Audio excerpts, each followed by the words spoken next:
And Josh's Saturday began with the roar of the crowd at the local soccer stadium. The game was a thrilling roller coaster, culminating in a last-minute goal that sealed the victory for Josh's favorite team.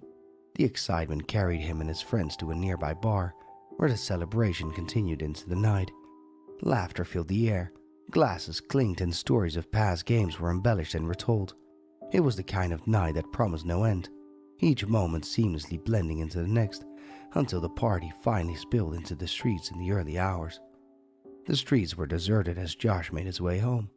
The night was unusually still, with a faint mist curling along the pavement, softening the glow of the streetlights.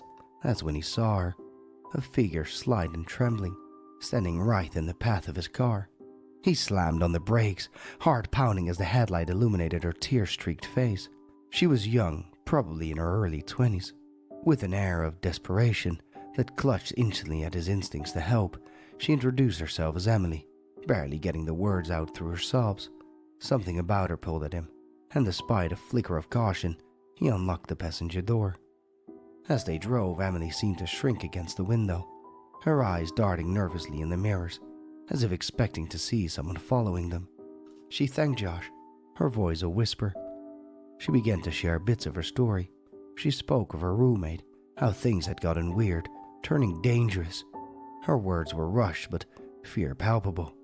Just as Josh was about to ask more, her phone rang. The conversation was quick and heated. Her voice trembled as she spoke. After she hung up, she turned to Josh with a simple, haunting request. "Can I stay with you tonight? I'm scared to go home." Reluctantly, Josh agreed to stop by her apartment first. The building loomed large and decrepit in the dim streetlight, its windows like dark, watching eyes. Inside, the air was still, the narrow hallways lit by flickering bulbs that cast long shadows.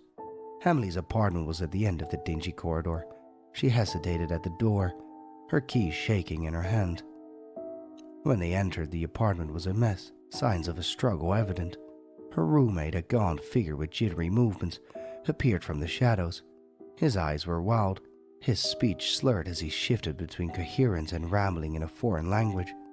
Josh felt the chill creep up his spine, the situation suddenly feeling more sinister than he had anticipated. The ride back to Josh's house was quiet, Emily withdrawn as if the visit had drained her. When they arrived, she was meek, almost too quiet, her earlier panic replaced by a hollowed stillness.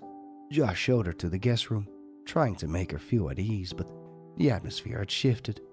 As he retreated to his own room, the silence of the house seemed to press against his ears, a foreboding tension settling around him.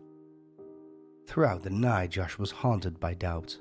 Emily's story, her behavior, the disturbing encounter with her roommate, it all swirled in his mind, creating a mosaic of fear and suspicion. Every creak and whisper of the house seemed amplified, and despite his desire to dismiss his fears as paranoia, he couldn't shake the feeling that something was terribly wrong.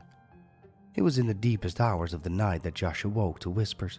The sound was low, a murmur just beyond the edge of understanding. He laid in bed, heart racing as the whispers seemed to grow closer. When he finally dared to look, the house remained still, but the feeling of being watched lingered. Sleep evaded Josh, and when he finally drifted off, it was into troubled sleep. He dreamed of shadows moving along the walls, of whispers turning into screams, of Emily's faces twisting into something monstrous. He woke with a start, the dream clinging to him, a premonition of something dreadful lurking on the horizon. The sound of glass shattering tore through the silence of the night. Josh sprang from his bed, adrenaline coursing through his veins. The house was dark, the air cold as he moved towards the living room. The window was broken, the curtains fluttering like specters in the breeze. And then he saw them, Emily and her roommate, their features grim and determined under the moonlight that spilled into the room. "Josh, you shouldn't have trusted us so easily," Emily said, her voice chillingly calm as her roommate circled behind Josh. The realization hit him like a wave. He had been lured into a trap, his kindness exploited. Fear turned to action as he lunged at her roommate, grappling in a desperate bid to protect himself. The fight was chaotic, each movement fueled by raw survival instinct.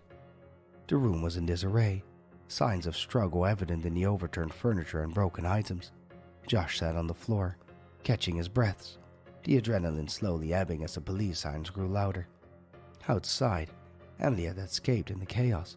Her plan thwarted, but not without leaving deep scars. Days passed and the police had a few leads. Josh's home no longer felt safe.